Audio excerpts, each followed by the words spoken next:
Good morning, students. Today we are taking chapter number 2, Is Matter Around Us Pure? This is lecture number 6. In this lecture, we will take separating the components.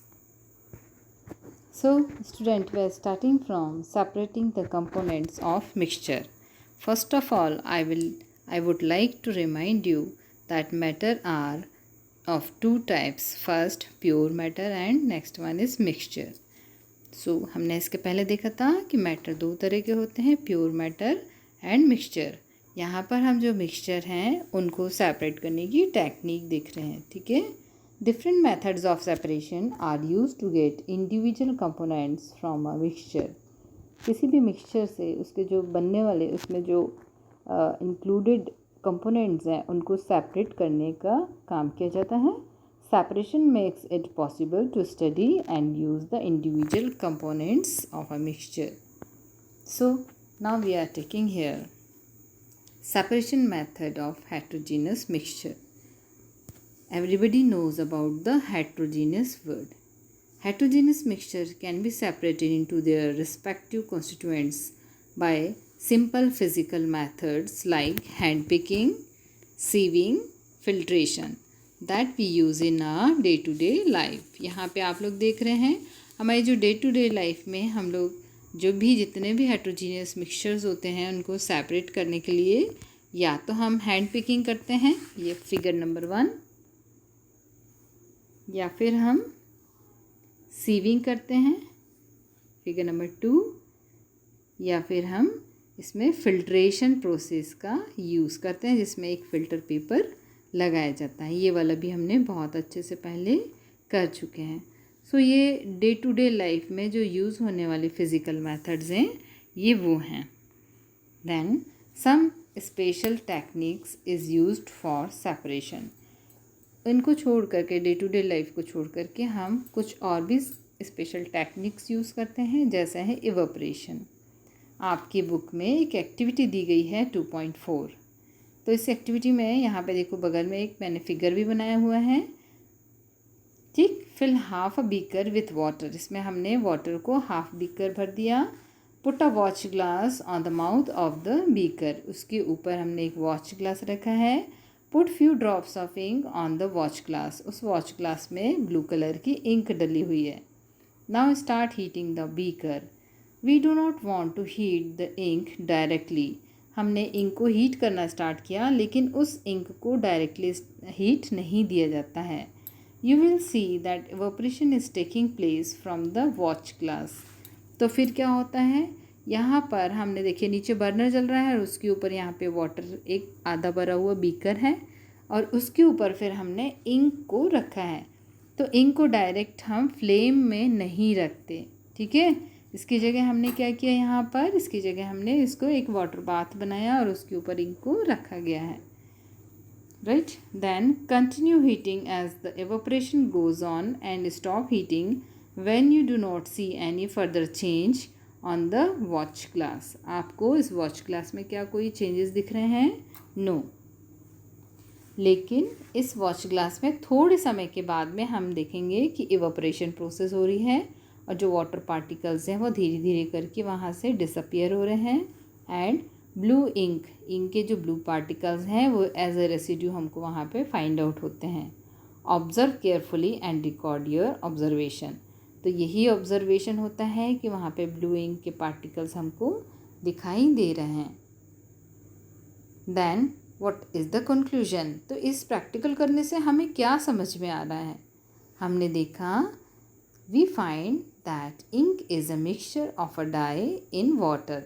हमें ये पता चला कि जो water particles हैं वो तो evaporate हो गए लेकिन इंक पार्टिकल अभी भी वॉच ग्लास में एज अ रेसिड्यू बचे हुए हैं। इसका मतलब क्या हुआ कि ink is a mixture of dye in water. इसमें छोटे छोटे जो पार्टिकल्स हैं ब्लू पार्टिकल वो वाटर में डिज़ोल्व होते हैं। Does we can separate the volatile component solvent from its non-volatile solute by the method of evaporation? Yes, we can separate, है ना।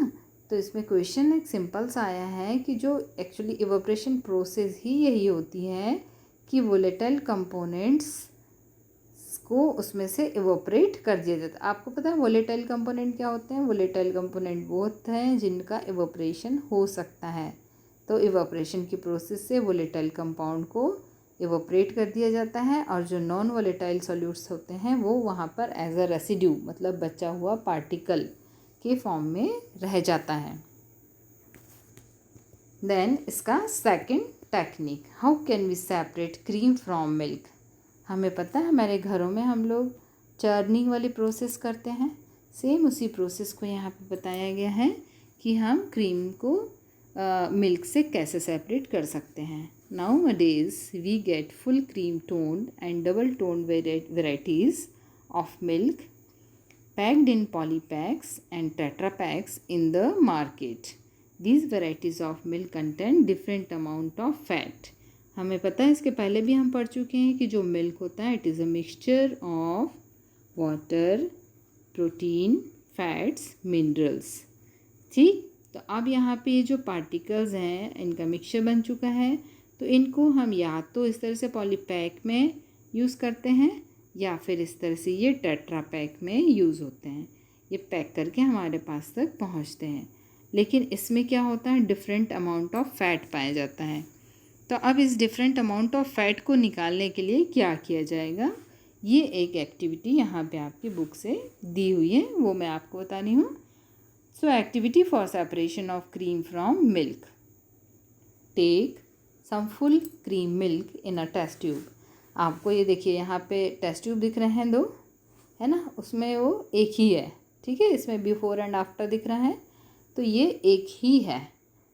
तो उसमें करना क्या है, तो फर्स्ट आपने एक लिया, देन इसके बाद में centrifuge it by using a scientific machine for 2 minutes. यहाँ पे एक साइंटिफिक मशीन दी गई है, इसमें इसको रोटेट किया जाता है। देखिए यहाँ पे नीचे लिखा है रैपिडली रोटेटिंग, रोटर लगा है। You can do this activity at home by using a milk churner used in the kitchen.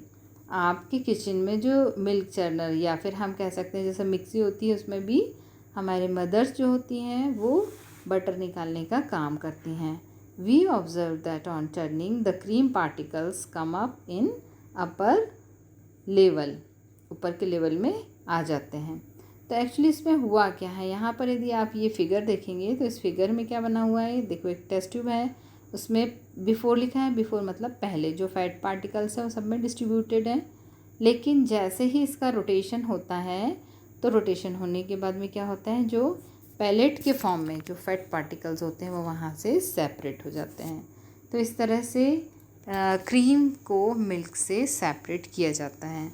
ठीक, बहुत अच्छी अर्ली प्रोसेस है। Then principle of churning of centrifugation. अब इसमें इनका चर्निंग या सेंट्रीफ्यूगेशन दोनों एक ही चीज़ है।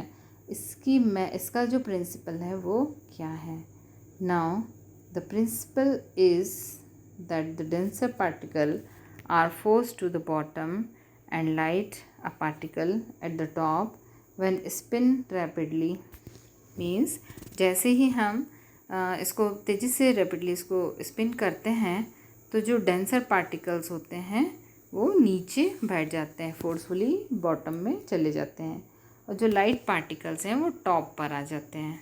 ठीक है, तो अब इसका सबसे पहला application, used in laboratory for blood test और यूरिन टेस्ट। यहाँ पे एक फिगर दिख रहा है आप लोग, और यहाँ पर ये दूसरा फिगर। क्या हुआ, जैसे मान लीजिए कोई ब्लड टेस्ट के लिए हमने ब्लड दिया है, डोनेट मतलब ब्लड दिया वहाँ पे, तो उस ब्लड को इस रोटेटिंग ये मशीन में डाला जाता है और इसमें सेंट्रीफ्यूगेशन प्रोसेस की जाती है। सेंट्रीफ्यूगेशन प्रोसेस करने से क्या होता है कि जो ब्लड में प्रेजेंट प्लाज्मा है, जो कि इसका 55% है ब्लड का, वो अलग हो जाता है।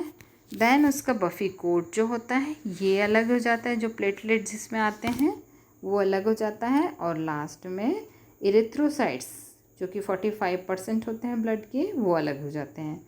तो इस तरह से ब्लड का तीनों पार्ट सेपरेट हो जाता है और इससे इजीली ब्लड टेस्टिंग की जा सकती है। Then It is also used in washing machine to squeeze out water from wet cloths. मतलब गीले कपड़ों में से यदि पानी स्क्वीज़ करना है, बाहर निकालना है, निचोड़ना है उसको, तो हम क्या करते हैं, वॉशिंग मशीन के ड्रायर में डालते हैं, है ना।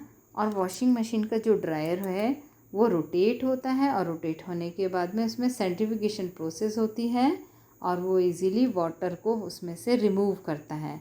तो इस प्रोसेस को देखो, यहाँ पे ये उसके अंदर, मशीन के अंदर का ये फिगर दिया हुआ है। इसमें जो रोटेटिंग मशीन लगी हुई है बीच में, और जो दो कैबिन होते हैं हमारे पास, हमारे इसमें होते हैं वॉशिंग मशीन में, दो कैबिन होते हैं, एक वॉश करने वाला और एक स्क्वीज़ करने वाला। तो इनमें तेज़ी से रोटेशन होता है, और रोटेशन होने के बाद में नीचे एक फ़िल्टर लगा, मतलब नेट सी लगी होती है, जिसके थ्रू वाटर वहाँ से बाहर आ जाता है। तो ये इस तरह से वॉशिंग मशीन के अंदर का ये फिगर बना हुआ है, ठीक है। So thank you student. ये दो हमने सेपरेशन मेथड देखी यहाँ पे, और इन दोनों सेपरेशन मेथड में पहला क्या था, एवोपरेशन, और दूसरा क्या था, सेकंड वाला क्या था, सेंट्रीफ्यूगेशन, ठीक है। So thank you.